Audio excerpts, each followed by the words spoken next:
बिस्मिल्लाह अल्हम्दुलिल्लाह वस्सलातु वस्सलामु अला रसूलिल्लाह अम्मा बाद आऊज़ु बिल्लाहि मिनश शैतानिर रजीम बिस्मिल्लाहिर रहमानिर रहीम रब्बि इश्रह ली सदरी व यस्सिर ली अमरी वहलुल उक़दतम मिन लिसानी यफ़क़हू क़ौली रब्बि ज़िदनी इल्मा। अस्सलामु अलैकुम व रहमतुल्लाह। इंशाअल्लाह आज हम स्टार्ट करेंगे जी इकोनॉमिक्स बुक 2 और आज हम पहले चैप्टर से आगाज़ करेंगे और पहले लेसन में हमारा जो हम टॉपिक्स कवर करेंगे वो है कौमी आमदनी और उसके मुख्तलिफ तस्वुरात। तो हम चलते हैं जी कौमी आमदनी के इंट्रोडक्शन की तरफ। इससे पहले हम ज़रा फर्स्ट ईयर को रिकैप करते हैं। फर्स्ट ईयर में हमने क्या पढ़ा था जी। अगर हम फर्स्ट ईयर की बात करें तो फर्स्ट ईयर में हमने पढ़ा था माशियात की मुख्तलिफ इकसाम पढ़ी थी और उनमें से एक किस्म हमने पढ़ी थी नज़रियाती माशियात।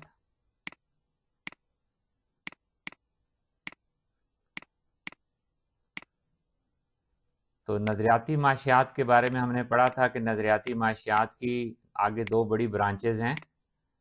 नंबर एक जुज़वी माशियात और नंबर दो कुल्ली माशियात। और फिर हमने जुज़वी और कुल्ली माशियात की तारीफ़ें पढ़ी थी। जुज़वी माशियात के बारे में हमने कहा था कि ये मईशत की एक ऐसी ब्रांच है जिसमें हम मईशत के इनफरादी अज्जा का मुतालिया करते हैं। ठीक है जी।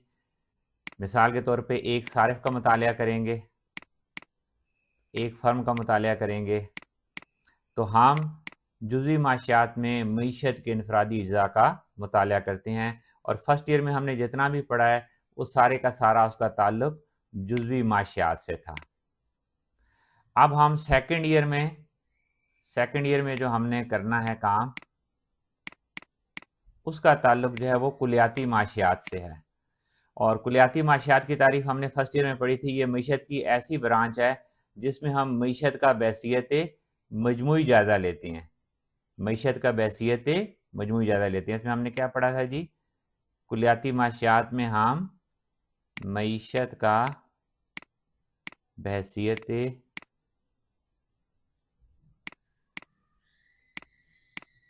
मजमूई जायज़ा लेते हैं।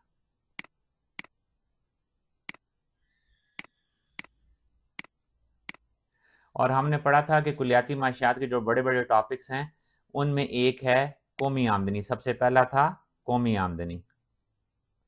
तो आज हम इंशाल्लाह कौमी आमदनी के बारे में पढ़ेंगे। तो ये बात याद रखें कि सेकंड ईयर में हमने कुलियाती माशियात का मुताला करना है और कुलियाती माशियात के जो बड़े बड़े टॉपिक्स हमने वहाँ पे पढ़े थे इसमें हम वन बाय वन करके उनका मुताला करेंगे। तो कौमी आमदनी का मुताला क्यों ज़रूरी है जी। हम कौमी आमदनी का मुताला क्यों करेंगे। असल में हम अगर किसी मईशत की तरक्की का अंदाज़ा लगाना चाहते हैं, किसी मईशत की खुशहाली का अंदाज़ा लगाना चाहते हैं या किसी मुल्क की माशी सेहत के बारे में जानना चाहते हैं तो कौमी आमदनी और उसके जो मुख्तलिफ तस्वुरात हैं वो बहुत अहमियत के हामिल हैं। तो अब आते हैं जी कौमी आमदनी की तारीफ़ की तरफ कि कौमी आमदनी की तारीफ़ क्या है। तो कौमी आमदनी की तारीफ़ मुख्तलिफ माहिरीन माशियात ने अपने अपने अल्फाज में मुख्तलिफ अंदाज से की है। तो हम यहाँ पे 5 मुख्तलिफ डेफिनेशन जो हैं उनको वन बाय वन डिस्कस करेंगे इंशाअल्लाह। तो आइए जी पहली डेफिनेशन की तरफ चलते हैं। पहली डेफिनेशन पेश की है प्रोफेसर एल्फ्रेड मार्शल ने। ठीक है जी। तो एल्फ्रेड मार्शल जो है वो क्या कहते हैं, वो कहते हैं जी किसी मुल्क के लोग अपनी मेहनत, सरमाए और कुदरती वसाइल को इस्तेमाल करते हुए, किसी मुल्क के लोग अपनी मेहनत, सरमाए और कुदरती वसाइल को इस्तेमाल करते हुए एक साल के अरसा में जो भी इशिया व खदमात पैदा करते हैं उसके मजमूए का नाम कौमी आमदनी है। ठीक है जी। तो कौमी आमदनी की क्या तारीफ करते हैं जी। किसी मुल्क के लोग अपनी मेहनत, सरमाए और कुदरती वसाइल को इस्तेमाल में लाकर एक साल के अरसा में जो भी अशिया व खदमात पैदा करते हैं उसके मजमूए को हम कहते हैं कौमी आमदनी। अब हम चलते हैं जी अगली डेफिनेशन की तरफ। अगली डेफिनेशन जो है वो प्रोफेसर फिशर की है। तो जो एल्फ्रेड मार्शल थे उन्होंने पैदावार पे जोर रखा था। उन्होंने कौमी आमदनी की जो तारीफ की थी वो पैदावार के हवाले से की थी। लेकिन फिशर जो कौमी आमदनी की तारीफ करते हैं ये सर्फ के हवाले से करते हैं। ये कहते हैं जी अशिया व खदमात की वो मिकदार जो एक साल के अरसा में सर्फ की जाए, खर्च की जाए। तो एक साल के अरसा में जो चीज़ हम खर्च करेंगे वो कहलाएगी कौमी आमदनी। आप देख रहे हैं पिछली डेफिनेशन में भी जो अरसा था कौमी आमदनी की पैमाइश का वो क्या था, 1 ईयर था, 1 साल था। तो याद रखें कौमी आमदनी का जब भी हम जिक्र करेंगे या कौमी आमदनी के किसी भी तस्वर का जिक्र करेंगे तो उसमें जो अरसा वक्त होगा वो हमेशा 1 साल का होगा, हमेशा 1 साल का होगा। ठीक है जी। तो प्रोफेसर फिशर क्या कहते हैं जी, अशिया व खदमात की वो मिकदार जो 1 साल के अरसा में सर्फ कर ली जाए, खर्च कर ली जाए, वो कहलाएगी कौमी आमदनी। अब आते हैं जी प्रोफेसर एसी पीओ की डेफिनेशन की तरफ। पीओ क्या कहते हैं जी, पीओ कहते हैं जी कौमी आमदनी जो है कौम की मादी दौलत, कौम की मादी दौलत के उस हिस्से पर मुश्तमिल होती है जिसकी जर की मदद से पैमाइश की जा सके। प्लस इसमें वो एक चीज और शामिल करते हैं, इसमें बैरूनी ममालिक से हासिल करदा आमदनियां भी शामिल होती हैं। तो इनकी तारीफ में 3 इंपॉर्टेंट पॉइंट है। नंबर 1 मादी दौलत, नंबर 2 जर की मदद से पैमाइश, और नंबर 3 बैरूनी आमदनियां। अब हम 1 बाय 1 इन चीजों को डिस्कस करते हैं। मादी दौलत से क्या मुराद है जी, हमने फर्स्ट ईयर में पढ़ा था मादी दौलत का मतलब है मादी इशिया, और मादी इशिया से क्या मुराद है जी, मादी इशिया से मुराद है सिर्फ इशिया। तो पीगो कहते हैं जी कौमी आमदनी का मतलब क्या है, कौमी आमदनी कौम की मादी दौलत के उस हिस्से पर मुश्तमिल होती है जिसकी जर की मदद से पैमाइश की जा सके, और इसमें बैरूनी ममालिक से हासिल शुदा आमदनियां भी शामिल होती हैं। अब सवाल पैदा होता है कि ये बैरूनी आमदनी से क्या मुराद है, बैरूनी आमदनी क्या होती है। तो आप इस तस्वीर को देखें, पाकिस्तानी, और ये ग्लोब है, पाकिस्तानी जो है वो पूरी दुनिया में जॉब के लिए और बिजनेस के लिए जाते हैं और वहां से पैसा कमाकर कहाँ भेजते हैं, पैसा कमाकर पाकिस्तान भेजते हैं। डॉलर कमाएं, पाउंड कमाएं, येन कमाएं, वो क्या करते हैं, कमाते हैं और पाकिस्तान में भेजते हैं। तो वो जो रकूमात पाकिस्तान में भेजते हैं उसी को हम कहते हैं बैरूनी आमदनियां। तो बैरूनी आमदनियों से क्या मुराद है कि वो पाकिस्तानी जो पाकिस्तान से बाहर जाकर या बिजनेस करते हैं या जॉब करते हैं और कमा के रकूमात पाकिस्तान भेज रहे हैं, उन रकूमात को हम कहते हैं बैरूनी आमदनी। तो पीगो कहते हैं कि जी कौमी आमदनी का मतलब है कि मादी दौलत का वो हिस्सा जिसकी हम जर की मदद से पैमाइश कर सकें, प्लस इसमें बाहर से जो पाकिस्तानी कमा कर भेजेंगे उसको भी शामिल कर दें, तो ये बन जाएगी उस मुल्क की कौमी आमदनी। अब ये जो पीगो की तारीफ है इस पे एक बहुत बड़ा एतराज किया जाता है, जो सबसे बड़ा एतराज इसकी तारीफ पे किया जाता है वो ये किया जाता है कि इन्होंने कहा, क्या कहा जी, इन्होंने कहा मादी दौलत का जिक्र कर दिया कि कौमी आमदनी में हम किसको शामिल करेंगे, मादी दौलत को, यानी हम कौमी आमदनी में सिर्फ इशिया को शुमार करेंगे। और आप जानते हैं कि इंसान को इशिया के साथ साथ क्या चाहिए होता है, खिदमात की भी ज़रूरत पड़ती है। तो इन्होंने खिदमात के शोबे को नज़रअंदाज कर दिया। तो इनकी तारीफ पे सबसे बड़ा एतराज़ ये आता है कि कौमी आमदनी की ये वाली जो तारीफ इन्होंने पेश की है ये कंप्रीहेंसिव नहीं है, क्योंकि कोई कौम ना सिर्फ इशिया पैदा करती है यानी मादी दौलत पैदा करती है, बल्कि वो खिदमात भी पैदा करती है। अब हम चलते हैं जी अगली डेफिनेशन की तरफ। अगली डेफिनेशन है प्रोफेसर गार्डनर एक्ले की। इनकी तारीफ बहुत आसान है। ये कहते हैं जी किसी मुल्क में रहने वाले तमाम अफराद की इनफरादी आमदनियों को जमा कर दें तो वो उसकी बन जाएगी कौमी आमदनी। किसी मुल्क में जितने भी लोग रहते हैं उन सब की आमदनियों को हम क्या करें, जमा कर दें, तो इक्वल टू है उस मुल्क की कौमी आमदनी के। तो लिहाजा कौमी आमदनी क्या है जी, किसी मुल्क की तमाम अफराद की आमदनियों का मजमुआ है। आखिरी डेफिनेशन की तरफ चलते हैं जी। आखिरी डेफिनेशन जो है वो पेश की है पॉल सिमोल्सन ने, और ये नोबल लॉरिएट भी हैं जी। ये क्या कहते हैं, ये कहते हैं कि जी मजमुई तौर पर किसी मुल्क में पैदा होने वाली इशिया व खदमात के सालाना बहाव की जरी कदर कीमत का नाम कौमी आमदनी है। तो इशिया व खदमात के बारे में आपको पता है 3 इंपॉर्टेंट बातें उन्होंने की हैं, इनको हम वन बाय वन डिस्कस करते हैं। सालाना भाव का मतलब क्या है कि उस साल करंट ईयर में जो चीजें पैदा हुई हैं सिर्फ उनको काउंट करेंगे। पिछले साल अगर कोई चीज पैदा हुई है और वो फरोख्त नहीं हुई, बिन बिके रह गई है, तो उसको हम अगले साल की कौमी आमदनी में शामिल नहीं करेंगे, क्योंकि वो पिछले साल जब कौमी आमदनी की पैमाइश की थी तो उसमें हमने उसको शामिल कर लिया था। तीसरा पॉइंट था जरी कदर कीमत। जरी कदर कीमत के लिए एक और लफ्ज इस्तेमाल होता है उर्दू में, जरी मालियत। जरी कदर कीमत और जरी मालियत मालूम करने का तरीका क्या है जी? तरीका है कि हम फी इकाई कीमत को शय की पैदाशुदा मिकदार से ज़रब दे देंगे। पी से मुराद क्या है? फी इकाई कीमत। उस शय की फी इकाई कीमत को उस शय की मिकदार से ज़रब दे देंगे तो ये जरी मालियत या जरी कदर कीमत आ जाएगी। तो ये जो जरी कदर कीमत आएगी इसी का नाम है कौमी आमदनी। और इनकी ये जो तारीफ है इसे माशियात की कौमी आमदनी के हवाले से जदीद तरीन और जामिया तारीफों में से एक तारीफ समझा जाता है। तो अल्हम्दुलिल्लाह जी, हमने पांचों की पांचों तारीफें जो हैं वो डिस्कस कर ली हैं। अब हम चलते हैं कौमी आमदनी के मुख्तलिफ तस्वरात की तरफ।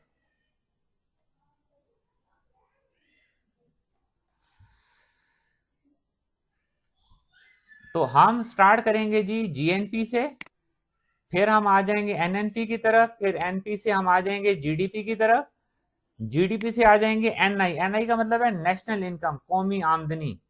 अगला तस्वर हम पढ़ेंगे पीआई, पर्सनल इनकम, शख्सी आमदनी। अगला तस्वर हम पढ़ेंगे काबिल तसर्रुफ शख्सी आमदनी, डिस्पोजेबल पर्सनल इनकम। और आखिर में हम बात करेंगे पर कैपिटा इनकम या फीकस आमदनी की।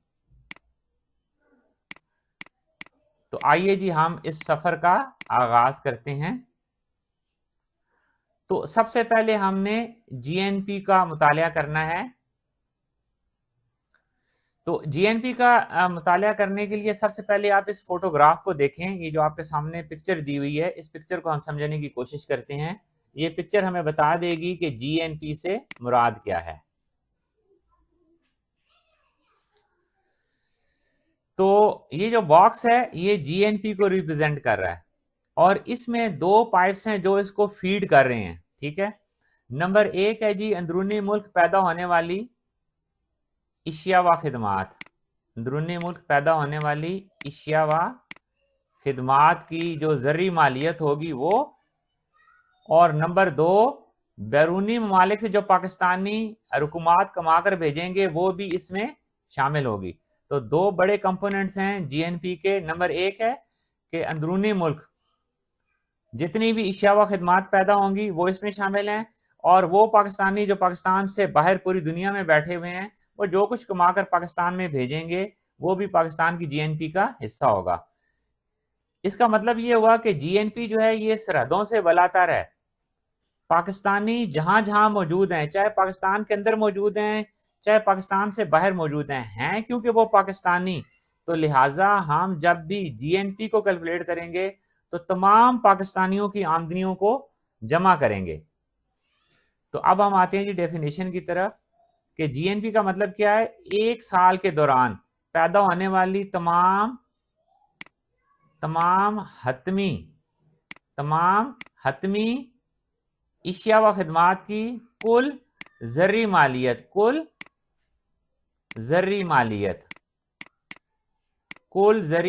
को हम क्या कहेंगे जी? कुल जर्री मालियत को हम कहेंगे खाम कौमी पैदावार। एक साल के दौरान पैदा होने वाली तमाम हतमी इशिया व खिदमात की कुल जर्री मालियत को हम कहेंगे खाम कौमी पैदावार, और इसमें शामिल करेंगे प्लस इसमें ऐड करेंगे, क्या ऐड करेंगे जी? बैरूनी ममालिक से हासिल करदा आमदनियां। तो इन दोनों का जो मजमुआ होगा वो कहलाएगा खाम कौमी पैदावार। तो हतमी इशिया क्या होती हैं जी? हतमी इशिया को इंग्लिश में हम कहते हैं final goods and services. Final goods and services. तो ये क्या होती हैं जी? हतमी इशिया वो होती हैं जो इस्तेमाल के लिए बिल्कुल रेडी हैं, मिसाल लेते हैं हम कपास की। तो कपास हम फौरन इस्तेमाल नहीं कर सकते। कपास से क्या आएगी? रुई आएगी, हासिल होगी। रुई से क्या आएगा जी? रुई से धागा आएगा। धागे से क्या बनेगा जी? धागे से बनेगा कपड़ा। और कपड़े से क्या बनेगा जी? सिले सिलाए कपड़े। सिले सिलाए कपड़े। तो ये जो सिले सिलाए कपड़े हैं, ये हमारे हैं जी हतमी शय, फाइनल गुड, यानी ये फौरी तौर पे हम इस्तेमाल कर सकते हैं। ठीक है, तो ये होगी जी हमारी खाम कौमी पैदावार। एक साल के दौरान तमाम हतमी अशिया व खिदमात, उनकी ज़री मालियत जमा पूरी दुनिया में पाकिस्तानी जो कुछ कमाकर पाकिस्तान से भेजेंगे उसको जमा करेंगे, तो ये पाकिस्तान की खाम कौमी पैदावार बनेगी। ठीक है, तो क्योंकि लफ्ज इस्तेमाल हो रहा है ना कौमी, तो कौम का मतलब क्या होता है? किसी मुल्क में रहने वाले तमाम अफराद। तो पाकिस्तान में रहने वाले तमाम अफराद, चाहे वो पाकिस्तान के अंदर रहते हैं या पाकिस्तान से बाहर जाके रहते हैं, जॉब के लिए गए हैं, बिजनेस के लिए गए हैं, तो वो पाकिस्तानी, तो वो क्या कहलाएंगे? पाकिस्तानी कौम।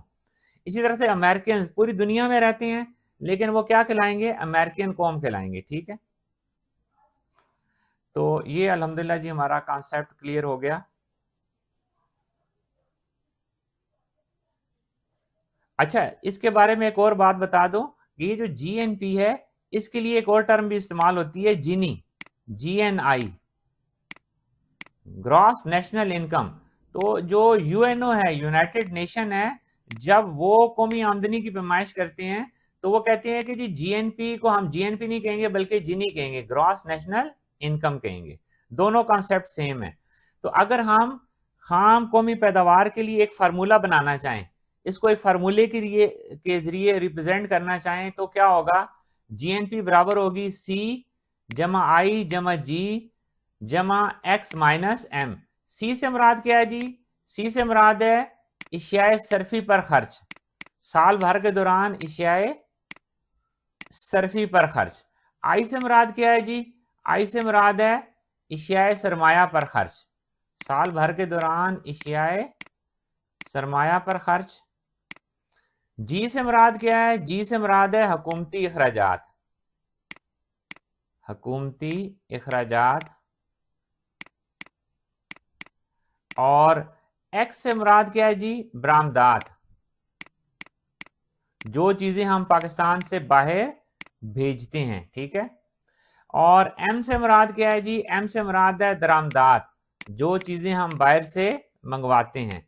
तो इन तमाम को अगर हम जमा कर दें, सी प्लस आई प्लस जी प्लस एक्स माइनस एम, तो ये बन जाती है हमारी जीएनपी। तो ये है जी जीएनपी कैलकुलेट करने का फार्मूला। तो अब हम चलते हैं जी अपने अगले कॉन्सेप्ट की तरफ। अगला कॉन्सेप्ट समझने से पहले हम एक टर्म को समझते हैं, और ये टर्म है फरसूदगी के अखराजात, सरमाए की फरसूदगी के अखराजात। इंग्लिश में हम इसे कहते हैं डेप्रिसिएशन अलाउंस। ये क्या होते हैं जी? इनको हम समझने की कोशिश करते हैं। इनको समझने से पहले, इसकी डेफिनेशन की तरफ जाने से पहले, आप इस तस्वीर को देखें। एक ब्रांड न्यू मशीन हमारे सामने मौजूद है। हम सपोज करते हैं कि इसकी वैल्यू 100 रुपीज है। अब अगर ये मशीन हमारे पास 10 दिन स्टॉक में पड़ी रहे, दुकान पे पड़ी रहे, 10 दिन के बाद इसको बेचें, तब भी ये कितने की बिकेगी? 100 की बिकेगी। ठीक है, क्यों? नई मशीन है, ब्रांड न्यू मशीन है, पैक्ड मशीन है। अब आप इस तस्वीर को देखें, ये तस्वीर है एक साल के बाद। एक साल के बाद, एक साल के बाद अब आप इस तस्वीर को देखें, तो क्या देख रहे हैं आप जी? कि ये जो इस्तेमाल शुदा मशीन है, इसका रगो रोगन जो है वो उतर चुका है। इसके मुख्तलिफ पुर्जे जो हैं वो खराब हो चुके हैं, मुख्तलिफ पुर्जे घिस चुके हैं। कुछ पुर्जे ऐसे होंगे जो खराब हो गए होंगे, जिनको रिप्लेस भी करना पड़ गया होगा। तो अब अगर इस मशीन को बेचा जाए, तो अब इसकी जो वैल्यू है वो रिड्यूस हो गई है। अब इसकी वैल्यू पहले से कम होगी। अब ये 100 रुपए की नहीं बिकेगी, बल्कि 100 से कम की बिकेगी। तो जितना कम की बिकेगी, मिसाल के तौर पे 80 रुपए की बिकती है, तो कितना फर्क आया? 20 रुपीज का फर्क आया। तो ये जो 20 रुपए हैं, यही असल में कहलाते हैं फरसुदगी के अखराजात। यानी एक साल के बाद मशीन के पूरा साल जब मशीन इस्तेमाल होती है, तो एक साल के बाद मशीन की जो वैल्यू कम होती है, जिस कदर उसकी वैल्यू कम होती है, उसको कहा जाता है फरसूदगी के इखराजात। अब आते हैं जी हम इसकी डेफिनेशन की तरफ।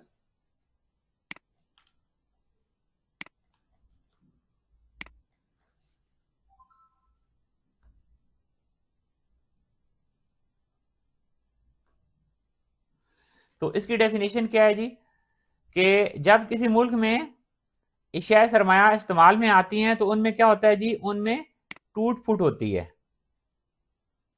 उनमें टूट फूट होती है, ठीक है, और वो पुरानी और फरसूदा हो जाती हैं। और पुरानी और फरसूदा होने की वजह से क्या होता है, उनकी कदर और कीमत में कमी आ जाती है, कदर और कीमत पहले से कम हो जाती है। तो ये जो कदर और कीमत पहले से कम होती है, इसी को कहा जाता है फरसूदगी के अखराजात।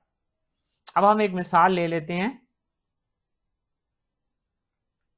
मिसाल क्या लेते हैं जी, मिसाल के तौर पे हमारे पास एक ट्रैक्टर है, हमने एक ट्रैक्टर खरीदा है 3 लाख रुपए का, कीमत है इसकी 3 लाख रुपए, ठीक है।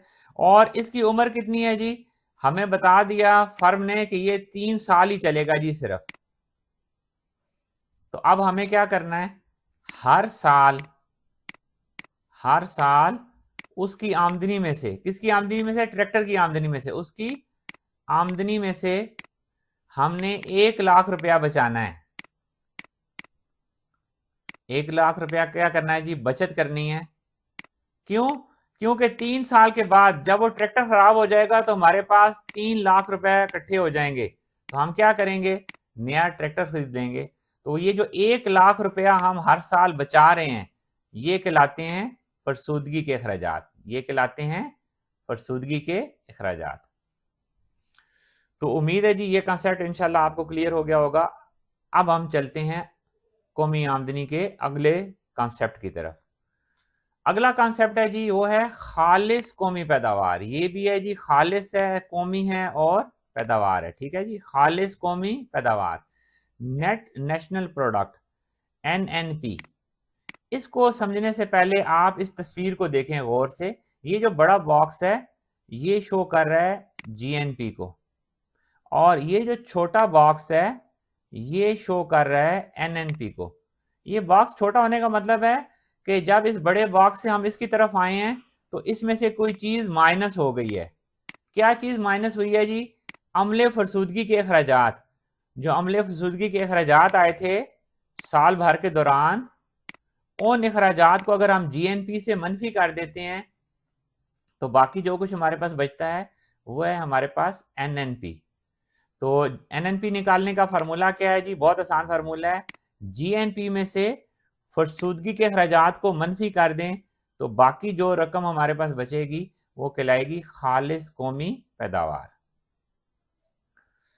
अब हम चलते हैं जी अगले कॉन्सेप्ट की तरफ।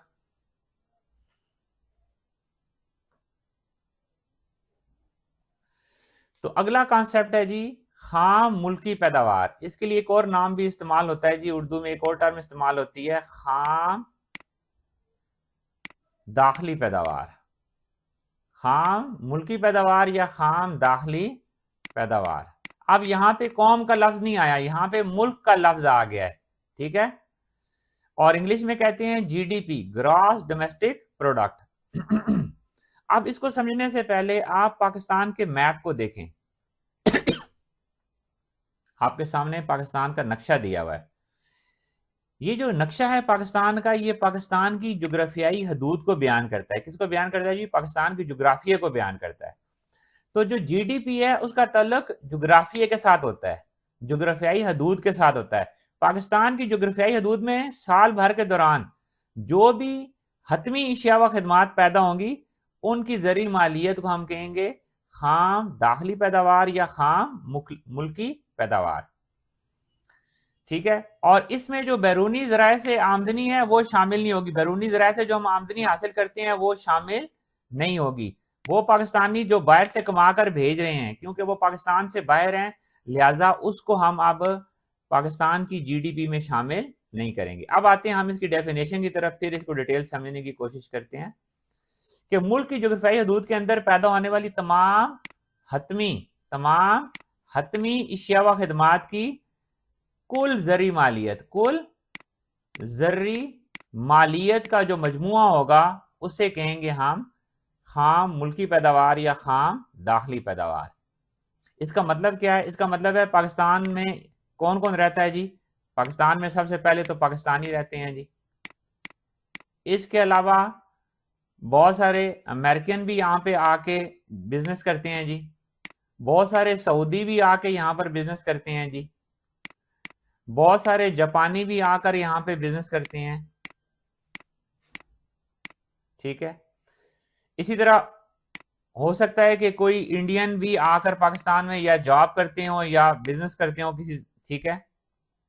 तो क्योंकि ये सारे लोग पाकिस्तान के जोग्राफियाई हदूद के अंदर बिजनेस कर रहे हैं, कारोबार कर रहे हैं, जॉब कर रहे हैं, तो ये जो कुछ साल भर के दौरान कमाएंगे ये कहलाएगा पाकिस्तान की जीडीपी। क्यों? क्योंकि ये पाकिस्तान की जोग्राफियाई हदूद के अंदर ये काम कर रहे हैं। ठीक है। पाकिस्तान के वसाइल को इस्तेमाल कर रहे हैं। तो ये है जी जीडीपी। जीडीपी क्या है कि किसी भी मुल्क की जोग्राफियाई हदूद के अंदर एक साल के दौरान जो भी हतमी अशिया व खदमात पैदा होंगी उसकी ज़र्री मालियत को हम कहेंगे खाम दाखिली पैदावार या खाम कौमी पैदावार। और इसमें क्या शामिल नहीं होगा जी? जो बैरूनी ज़राए से आमदनी हासिल होगी, वो पाकिस्तानी जो बाहर से कमा कर भेजेंगे वो अब इसमें शामिल नहीं है, क्योंकि वो पाकिस्तान के अंदर नहीं रह रहे हैं, वो पाकिस्तान से बाहर हैं। तो उनकी जो आमदनी है वो पाकिस्तान की खाम दाखिली खाम मुल्की पैदावार में शामिल नहीं होगी या खाम दाखिली पैदावार में शामिल नहीं होंगी। अब हम देखते हैं कि ये जो जीडीपी है ये कॉन्सेप्ट बहुत इंपॉर्टेंट है। इसकी मदद से किसी मुल्क की माशी तरक्की का अंदाजा लगाया जाता है। ठीक है। तो जीडीपी की पैमाइश के दो तरीके हैं। जीडीपी की पैमाइश के दो तरीके हैं। एक तरीके को हम कहते हैं जीडीपी एट मार्केट प्राइसेस और दूसरे तरीके का नाम है जीडीपी एट फैक्टर कॉस्ट। तो जीडीपी की पैमाइश दो तरह से होती है, GDP at market prices and GDP at factor cost. GDP at market prices का क्या मतलब है? इसको उर्दू में क्या कहेंगे? इसको उर्दू में हम कहेंगे खाम मुल्की पैदावार, खाम मुल्की पैदावार बालिहाज राइज कीमतों के लिहाज से, बालिहाज राइज कीमतों पर, बालिहाज राइज कीमतों पर। और जीडीपी एट फैक्टर कॉस्ट को हम उर्दू में क्या कहेंगे जी? खाम मुल्की पैदावार, खाम मुल्की पैदावार बालिहाज अमलीन पैदाइश के मसारिफ के, अमलीन पैदाइश के मसारिफ के। ठीक है जी। अमलीन पैदाइश क्या है जी? जमीन, मेहनत, सरमाया और तंजीम। तो इनके जो मसारिफ पैदाइश जमा करेंगे तो ये आ जाएगी खाम मुल्की पैदावार बालिहाज अमलीन पैदाइश के मसारिफ के। अब ये जो खाम मुल्की पैदावार बालिहाज राइज कीमती हैं, इसको मालूम करने का फार्मूला क्या है? ये आपके सामने दिया हुआ है, सी जमा आई जमा जी जमा एक्स माइनस एम। तो सी क्या है जी? सी के बारे में हम पढ़ चुके हैं, इशियाए सरफी पर खर्च। आई का मतलब क्या है? इशियाए सरमाया पर खर्च। जी से मुराद क्या है जी? हुकूमती खर्चात। एक्स का मतलब है वो चीजें जो हमने पाकिस्तान से बाहर भेजी थी, पाकिस्तान की बरामदात की मालियत। और एम का मतलब है पाकिस्तान से बाहर से जो कुछ मंगवाया था, पाकिस्तान की दरामदात की मालियत। तो इन सब को जमा करेंगे तो ये आ जाएगी उस मुल्क की जीडीपी एट मार्केट प्राइसेस। अब हम आते हैं जी कि जीडीपी एट फैक्टर प्राइस कैसे मालूम करें। तो उसका एक आसान तरीका है कि हम जीडीपी एट मार्केट प्राइसेस में से, जीडीपी एट मार्केट प्राइसेस में से मनफी कर दें। क्या चीज मनफी कर दें जी? बिलवास्ता टैक्स मनफी कर दें। क्या मनफी कर दें? बिलवास्ता टैक्स जो है इसको मनफी कर दें। और सब्सिडीज को हम उर्दू में कहते हैं आने। आने हम जमा कर दें, आने जो है ये हम क्या करें, आने जमा करें और बिलवासा टैक्स मनफी करें, तो बाकी जो हमारे पास आ जाएगा वो आ जाएगा जीडीपी एट फैक्टर कास्ट, खाम मुल्की पैदावार बालिहाज अमलीन पैदाइश के मुआवजों के। बिलवासा टैक्स और आने क्या होते हैं जी, आगे जाके हम अगले कॉन्सेप्ट में डिटेल से इनको पढ़ लेंगे। तो इनको मनफी क्यों किया जाता है जी, वजह क्या है, इनको हम मनफी क्यों कर रहे हैं? असल में जो जो कीमत है इस पे दो चीजें असरअंदाज होती हैं। एक बिलवासा टैक्स, बिलवासा टैक्स क्या करता है जी, कीमत में इजाफे का बायस बनता है। और आना क्या करता है जी, आना जो है वो कीमत में कमी का बायस बनता है। तो इसी वजह से जब हम जीडीपी एट फैक्टर प्राइस मालूम करते हैं तो हम क्या करेंगे, बिलवासा टैक्स को मनफी कर देंगे ताकि असल कीमत का पता चल जाए, ठीक है। क्योंकि ये जो बाजार में राइज कीमत थी इसमें टैक्स शामिल होने की वजह से ये कीमत पहले से बढ़ गई है, या आना शामिल होने की वजह से ये कीमत पहले से कम हो गई है। तो अगर हम जीडीपी एट मार्केट प्राइस में से बिलवासा टैक्सों को मनफी कर दें और आनों को जमा कर दें तो हमारे पास जीडीपी एट फैक्टर कॉस्ट आ जाएगी। अब हम चलते हैं जी, जीडीपी का एक और कॉन्सेप्ट है हमारे सामने, वो है जी nominal GDP versus real GDP. Nominal GDP को हम क्या कहते हैं जी, उर्दू में हम कहते हैं जर्री या जाहिरी, जरी या जाहिरी खाम दाखिली पैदावार, खाम दाखिली या मुल्की पैदावार, ठीक है, मुल्की पैदावार। अच्छा, ये इन दोनों कॉन्सेप्ट्स में फर्क क्या है जी, nominal GDP versus real GDP में बुनियादी फर्क क्या है? नॉमिनल जीडीपी जो है इसकी पैमाइश हम करते हैं बाजार में राइज कीमतों के लिहाज से, बाजार में राइज कीमतों के लिहाज से, और वो उनके ऊपर असर किसका पड़ता है जी, उसके ऊपर असर पड़ता है महंगाई का, ठीक है। तो ये जो बाजार में राइज कीमतें होती हैं, बाजार में जो राइज कीमतें होती हैं ये किसको मुतासिर करती हैं जी, बाजार में राइज कीमतें किससे मुतासिर होती हैं, ये महंगाई से मुतासिर होती हैं। महंगाई की वजह से, अफराते ज़र की वजह से, अफराते ज़र की वजह से ये कीमतें बढ़ जाती हैं, ठीक है। तो जब हम नॉमिनल जीडीपी की बात करते हैं तो हम कहते हैं कि इसमें महंगाई के असरात शामिल होते हैं। क्यों? क्योंकि हम बाजार में राइज कीमतों की मदद से हम जरी या जहरी जीडीपी मालूम करते हैं, जबकि जो हकीकी जीडीपी है उसको जब हमने मालूम करना है तो साकिन कीमतों के लिहाज से मालूम करते हैं। साकिन कीमतों का मतलब है कि इसमें जो कीमतों की तगयरात हैं, जो महंगाई के असरात हैं, उसको ज़ायल कर दिया जाता है। अगर हम महंगाई के असरात को ज़ायल कर दें, महंगाई के असरात को ज़ायल कर दें, निकाल दें, तो हमारे पास जीडीपी जो आएगी वो आएगी हकीकी जीडीपी। अब इसकी एक मिसाल ले लेते हैं। मिसाल के तौर पर किसी मुल्क की जीडीपी जो है, किसी मुल्क की जीडीपी है 100 रुपया, ठीक है, 100 रुपया है, ठीक है। हम फर्ज करते हैं कि उस मुल्क में एक ही शय पैदा हो रही है, उसकी कीमत है 10, और वो उसकी मिकदार कितनी थी, मिकदार भी वो पैदा हो रही है 10 इकाइयां, तो जीडीपी कुल कितनी आ गई थी 100। अब हम करते हैं कि अगर कीमत बढ़कर 20 हो जाए, कीमत बढ़कर 20 हो जाए और मिकदार यही रहे, तो अब यहां पे वैल्यू कितनी आएगी, 200 रुपया। तो हम जब नॉमिनल जीडीपी मालूम करेंगे तो हमें पता चलेगा कि उस मुल्क की जीडीपी बढ़ गई है, लेकिन असल में नहीं बढ़ी। क्यों? असल में वो तो सिर्फ कीमतें बढ़ी हैं, ठीक है।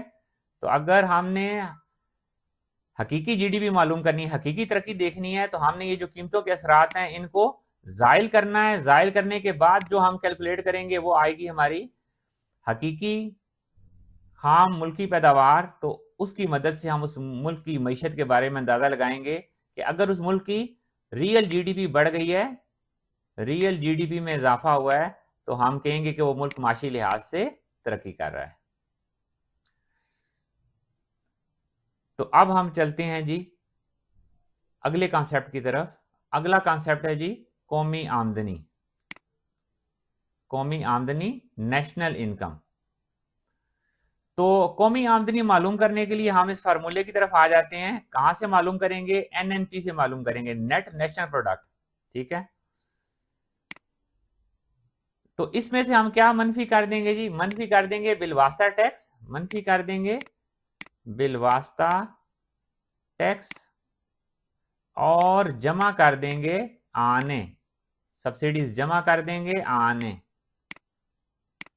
असल में जो कौमी आमदनी है वो अमलीन पैदाइश के मुआवजों के मजमूए के बराबर होती है। कौमी आमदनी क्या होता है जी? अमलीन पैदाइश के मुआवजों का मजमुआ होती है। तो कौमी आमदनी को हम यूं कह सकते हैं, कौमी आमदनी बराबर है लगान जमा उजरत जमा सूद जमा मुनाफा। इन सबको जमा कर लें तो क्या बन जाएगी? कौमी आमदनी आ जाएगी। ठीक है, तो इनको करने के लिए, इस मरहले तक पहुंचने के लिए हम क्या करते हैं कि हम एनएनपी से मनफी कर देते हैं बिलवासा टैक्स और आनों को जमा कर देते हैं। अब बिलवासा टैक्स क्या होते हैं? जैसे कि हमने पीछे बताया, बिलवासा टैक्स क्या करते हैं? कीमत को बढ़ाने का बायस बनते हैं और आने कीमत में कमी का बायस बनते हैं। तो अब हम देखते हैं बिलवासा टैक्स से क्या मुराद है।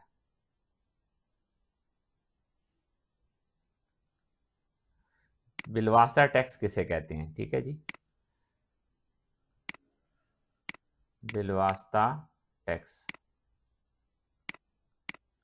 तो बिलवास्ता टैक्स से मुराद है जी वो टैक्स जिसका बोझ आगे मुंतकिल किया जा सके, आगे मुंतकिल किया जा सके। यानी जिस शख्स पे ये टैक्स लगेगा वो खुद अदा नहीं करेगा बल्कि उसका बोझ आगे किसी और पर मुंतकिल कर देगा। और इनमें सबसे मशहूर है जी बिक्री टैक्स, इंग्लिश में कहते हैं सेल टैक्स, बिक्री टैक्स। बिक्री टैक्स किस पे लगता है जी? बेसिकली तो कारखानादार पे लगता है, लेकिन कारखानादार क्या करता है? उसको कीमत में शामिल कर देता है, कीमत में शामिल करके आवाम से वसूल कर लेता है जी। ठीक है, आवाम से वसूल कर लेता है। तो लगा था कारखानादार पे, अदा किया आवाम ने, तो इसका बोझ आगे मुंतकिल हो गया, तो ये हो गया बिलवास्ता टैक्स। बिक्री टैक्स है, और इसका क्या मिसालें हो सकती हैं जी? एक्साइज ड्यूटी, एक्साइज ड्यूटी, और मिसालें इसकी हो सकती हैं कस्टम ड्यूटी। तो ये सारे के सारे जो टैक्स हैं ये कहलाते हैं बिलवास्ता टैक्स। और आना किसे कहते हैं जी? अब हम चलते हैं आने की तरफ। आना किसे कहते हैं?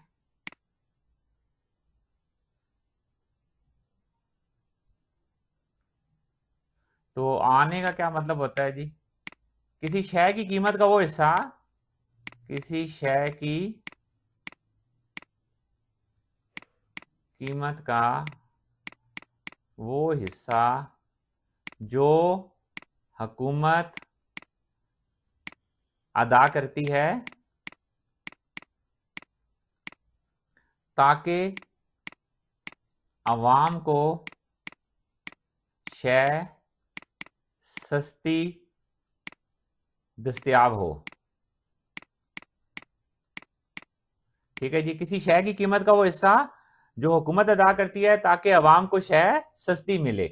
मिसाल के तौर पर आटा जो है, अगर मार्केट में 150 रुपए फी किलो बिक रहा है और हुकूमत चाहती है कि ये सस्ता बिके, 100 रुपए किलो बिके, तो हुकूमत क्या करेगी? हुकूमत आना देगी 50 रुपए फी किलो, 50 रुपए फी किलो। तो अब मार्केट में आटा किस तरह से बिकेगा? अब आटा बिकेगा 100 रुपया फी किलो। तो ये जो 50 रुपया फी किलो हुकूमत ने दिया, इसकी वजह से क्या हो गई? कीमत कम हो गई। तो ये है आना। तो कौमी आमदनी मालूम करने का क्या तरीका है जी? कि आपने क्या करना है, एनएनपी से आपने मनफी कर देने हैं बिलवासा टैक्सों को और आनों को जमा कर देना है। तो कौमी आमदनी से क्या मुराद है जी? वो आमदनी जो किसी मुल्क के तमाम अमलीन पैदाइश के मुआवजों के मजमूए के बराबर हो। ठीक है, तो इसे कहते हैं कौमी आमदनी। अब चलते हैं जी हम अगले कॉन्सेप्ट की तरफ। अगला कॉन्सेप्ट है हमारा जी शख्सी आमदनी। तो शख्सी आमदनी समझने से पहले हम इस तस्वीर को देखते हैं। ये जो तस्वीर आपके साथ शेयर की जा रही है, एनआई का मतलब क्या है?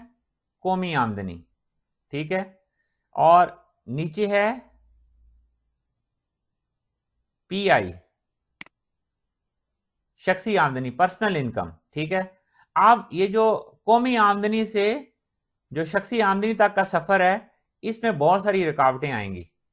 मसलन पहली रुकावट क्या आएगी, इसमें से कुछ चीजें हमें मनफी करनी पड़ेंगी। ये वाली चीजें हमें किस में से मनफी करनी पड़ेंगी जी? कौमी आमदनी में से। क्या मनफी करना पड़ेगा? मुश्तरका सरमाए की कंपनियों के गैर तकसीम शुदा मुनाफे मनफी करने पड़ेंगे, मुनाफा टैक्स को मनफी करना पड़ेगा, और समाजी तहफ़्फ़ुज़ की कटौतियों को मनफी करना पड़ेगा। और एक चीज इसमें जमा होगी, वो देख रहे हैं आप कि ये सिस्टम के अंदर दाखिल हो रही है, वो क्या है? इंतकाल अदायगियां। तो ये काम अगर हम कर लें तो हमारे पास जो नेट रिजल्ट आएगा वो आएगी हमारे पास शख्सी आमदनी। तो ये इक्वेशन है, इसको हम देख लेते हैं, फिर हम इनको डिस्कस करते हैं कि कौमी आमदनी में से हमने मनफी कर देना है मुश्तरका सरमाए की कंपनियों का गैर तकसीम शुदा मुनाफा, फिर मनफी करेंगे प्रॉफिट टैक्स, फिर हम मनफी करेंगे समाजी तहफ़्फ़ुज़ की कटौतियां, और आखिर में जमा करेंगे इंतकाल अदायगियां। अब हम इनको देखते हैं कि बारी बारी ये होती क्या है। तो मुश्तरका सरमाए की कंपनियों के गैर मुनक़सिम मुनाफाजात से मुराद क्या है? आपको पता है कि जो मुश्तरका सरमाए की कंपनी है, जो मुश्तरका सरमाए की कंपनी है, वो कर्जा कैसे हासिल करती है? वो कर्जा हासिल करती है स्टॉक मार्केट के जरिए। स्टॉक मार्केट के जरिए, स्टॉक मार्केट में वो क्या बेचती है जी? अपने शेयर बेचती है। और ये शेयर कौन खरीदता है? अवाम खरीदते हैं। और इन शेयर के एवज अवाम को क्या मिलता है जी? अवाम को ये कंपनी अपने मुनाफे में हिस्सादार बनाती है। मुनाफे में क्या बनाती है जी? हिस्सादार बनाती है। तो ये जो शेयर बेचती है, इसकी वजह से क्या करती है? अवाम को अपने मुनाफे में हिस्सादार बनाती है। तो साल भर के बाद जो मुनाफा होता है, साल भर के बाद जो मुनाफा आता है, तो वो मुनाफा किसको तकसीम होना चाहिए? वो मुनाफा सारे का सारा अवाम को मिलना चाहिए। लेकिन कंपनी क्या करती है? कंपनी इस मुनाफे में से कुछ हिस्सा अपने पास रोक लेती है, कहती है जी कि ये मैंने किसी मुश्किल वक्त के लिए रख लिया, ये आपको मैं बाद में दूंगी। तो वो जो मुनाफा वो तकसीम नहीं करती, उसको हमने मनफी करना है, किस में से? कौमी आमदनी में से। उसके बाद आप आ जाते हैं जी नंबर 2, ये मुनाफा टैक्स। इससे क्या मुराद है? मुनाफा टैक्स किसे कहते हैं? यही जो कंपनीज है, मुश्तरका सरमाए की कंपनीज हैं, इन्होंने ये जो मुनाफा कमाया है, यहाँ पे ये जो खाम मुनाफा कमाया है, इस खाम मुनाफे के ऊपर हुकूमत क्या लगा देती है? टैक्स लगा देती है। तो इसे हम कहते हैं मुनाफा टैक्स। तो क्योंकि ये रकम तो उन्होंने हुकूमत को अदा करनी है, तो लिहाजा ये भी क्या होगा? कौमी आमदनी में से मनफी हो जाएगा। अब आते हैं जी, ये तीसरी चीज थी समाजी तहफ़्फ़ुज़ की कटौतियां। इनसे क्या मुराद है? तो समाजी तहफ़्फ़ुज़ की कटौतियों से मुराद ये है कि जो लोग जॉब करते हैं, बाज़ औक़ात उनका जो अदारा होता है, उनकी फर्म होती है, वो उन्हें कहती है कि हम आपको रिटायरमेंट के ऊपर पेंशन देंगे। आप ऐसे करें कि थोड़ी थोड़ी रकम हर माह हम आपकी तनख्वाह में से कुछ रकम काटेंगे, और जब आप रिटायर हो जाएंगे, 60 ईयर्स की एज को पहुंच जाएंगे, तो उसके बाद आपको फिर हम यही रकम हम आपको पेंशन की सूरत में वापस कर देंगे।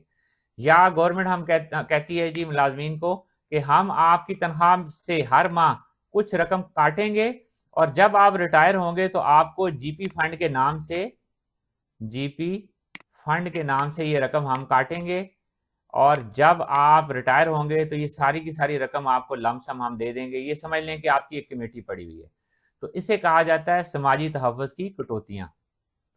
तो ये जो समाजी तहफ़्फ़ुज़ की कटौतियां हैं, ये भी कौमी आमदनी में से मनफी होंगी। और आखिरी चीज है जी इंतकाल अदायगियां। नंबर 4 पे क्या था? इंतकाल अदायगियां। इन्होंने जमा होना है। अब हम आते हैं कि इंतकाल अदायगियों से क्या मुराद है। इंतकाल अदायगियां किसे कहते हैं? वो रकूमात जो बगैर कोई खिदमत सर अंजाम दिए, बगैर कोई खिदमत सरअंजाम दिए हासिल हों, उन्हें हम कहते हैं जी इंतकाली अदायगियां। मसलन पेंशन, बंदा रिटायर हो गया, घर बैठ गया, एंजॉय कर रहा है और उसको हुकूमत पेंशन दे रही है। मसलन वजीफा, मसलन सदका, खैरात, ज़कात, ठीक है। तो इन तमाम कामों के लिए इंसान कोई खिदमत सर अंजाम नहीं देता, वो कोई माशी एक्टिविटी नहीं करता, लेकिन उसके बावजूद उसको ये रकूमात मिलती हैं, तो इन्हें कहते हैं इंतकाली अदायगियाँ। तो इंतकाली अदायगियों को हमने जमा करना है, तो जो नेट रिजल्ट आ जाएगा वो आ जाएगा हमारे पास पर्सनल इनकम, शख्सी आमदनी। तो शख्सी आमदनी की तारीफ क्या है? ये वो आमदनी है जो उन तमाम ज़राए का मजमूआ है जो एक साल के दौरान किसी शख्स को मौसूल होती हैं। अब हम चलते हैं जी अगले कॉन्सेप्ट की तरफ, काबिल तसर्रुफ शख्सी आमदनी। काबिल तसर्रुफ शख्सी आमदनी, तसर्रुफ का मतलब क्या होता है? तसर्रुफ का मतलब होता है खर्च करना, खर्च करना, ठीक है। तो ये है काबिल तसर्रुफ शख्सी आमदनी। Disposable personal income, DPI. DPI क्या है? तस्वीर को आप देखें कि बंदे के पर्स में वो जो पर्सनल इनकम आई थी उसमें से हुकूमत ने आहनी हाथ के साथ बराह रास्त टैक्स ले लिया, बराह रास्त टैक्स उसकी उसकी जेब में से उसने निकाल लिए। तो इसका फार्मूला क्या बनता है जी? काबिल तसर्रुफ शख्सी आमदनी किसके बराबर होती है? शख्सी आमदनी मनफी बराह रास्त टैक्स, मनफी बराह रास्त टैक्स। तो इसके बाद जो कुछ उसके पास बच जाता है उसे हम कहते हैं काबिल तसर्रुफ शख्सी आमदनी। यानी ये वो आमदनी होती है जो शख्स जहां चाहे अपनी मर्जी से वो खर्च कर सकता है। तो बराह रास्त टैक्स से क्या मुराद है जी? वो टैक्स जिसका बोझ आगे मुंतकिल नहीं किया जा सकता, आगे मुंतकिल नहीं किया जा सकता। वो कौन सा टैक्स होता है जी? मसलन इनकम टैक्स, जिसकी आमदनी है उसी पे लगेगा इनकम टैक्स। मसलन प्रॉपर्टी टैक्स, अब जिसकी प्रॉपर्टी होगी उसी पे लगेगा, उसी ने अदा करना है। तो काबिल तसर्रुफ शख्सी आमदनी कैसी आएगी जी? शख्सी आमदनी में से आप बराह रास्त टैक्सों को मनफी करेंगे तो बाकी जो कुछ बचेगा वो बचेगा काबिल तसर्रुफ शख्सी आमदनी। तो चलते हैं जी आज के आखिरी कॉन्सेप्ट की तरफ, वो है फीकस आमदनी। फीकस आमदनी बहुत आसान है जी। क्या करेंगे? जो कुल कौमी आमदनी है उसको तकसीम कर देंगे कुल आबादी से, तो ये क्या आ जाएगी? ये आ जाएगी जी फीकस आमदनी, पर कैपिटा इनकम, फीकस आमदनी। कुल कौमी आमदनी को कुल आबादी से तकसीम कर दें, तो ये एक फर्द की औसतन सालाना आमदनी होती है, ये एक फर्द की औसत आमदनी होती है, औसतन सालाना आमदनी होती है, ठीक है। जैसे 2025 के अदाद-ओ-शुमार के मुताबिक पाकिस्तान की जो फीकस आमदनी है वो $1824 है। तो ये औसतन सालाना आमदनी होती है, ठीक है। तो एक शख्स के हिस्से में, हर पाकिस्तानी के हिस्से में जो औसतन आमदनी आती है वो $1824 है। तो अल्हम्दुलिल्लाह जी ये कॉन्सेप्ट हमारे मुकम्मल हो गए। एंड में हम एक क्विक रिवीजन करते हैं तमाम सवारात की, ठीक है। तो हमने स्टार्ट किया था जीएनपी में, जीएनपी से, जीएनपी में हमने कहा था कि मुल्क के अंदर जितनी भी इशावा खदमात पैदा होंगी वो जमा बैरूनी आमदनियाँ, यानी जो कुछ पाकिस्तानी बाहर से कमा कर भेजेंगे, इन दोनों रकूमात को जमा करेंगे तो हमारे पास आ जाएगी जीएनपी। फिर हमने कहा था कि जीएनपी से अगर हम सरमाए की फसूदगी के खर्चात को मनफी कर दें तो हमारे पास आ जाएगी खालिस कौमी पैदावार। और अगर खालिस कौमी पैदावार में से हम बैरूनी कमाई को मनफी कर दें, बैरूनी आमदनी को मनफी कर दें, बैरूनी आमदनी को मनफी करने का क्या मतलब है कि वो पाकिस्तानी जो बाहर से कमा कर भेज रहे हैं उनकी आमदनियों को इसमें शामिल ना करें, बैरूनी आमदनी को मनफी कर दें, तो हमारे पास आ जाएगी जीडीपी, खाम मुल्की पैदावार आ जाएगी। और अगर हम खाम मुल्की पैदावार में से इनडायरेक्ट टैक्सों को मनफी कर दें और आनों को जमा कर दें, आनों को जमा कर दें तो हमारे पास आ जाएगी कौमी आमदनी। और अगर कौमी आमदनी में से हम इन चीजों को मनफी कर दें, क्या मनफी करें जी? मुश्तरका सरमाई की कंपनियों के गैर तकसीमशुदा मुनाफे, उनके मुनाफों पर जो हुकूमत टैक्स लगा देगी वो, और समाजी तहफ़्फ़ुज़ की कटौतियों को मनफी कर दें और आनों को जमा कर दें, आनों को जमा कर दें तो हमारे पास आ जाएगी शख्सी आमदनी। क्या आ जाएगी? आ जाएगी शख्सी आमदनी, पर्सनल इनकम। और इसमें से अगर हम बराह रास्त टैक्स मनफी कर दें, बराह रास्त टैक्स जो है वो क्या करें? मनफी कर दें तो हमारे पास आ जाएगी काबिले तसर्रुफ शख्सी आमदनी। और ये वो आमदनी है जिससे वो सारे जहां चाहे अपनी मर्जी से खर्च कर सकता है। तो अल्हम्दुलिल्लाह जी, आज का लेसन हमारा यहाँ पे अख्ताम पजीर हुआ। जिंदगी रही तो इंशाल्लाह अगले लेसन में मुलाकात होगी। अल्लाह हाफिज।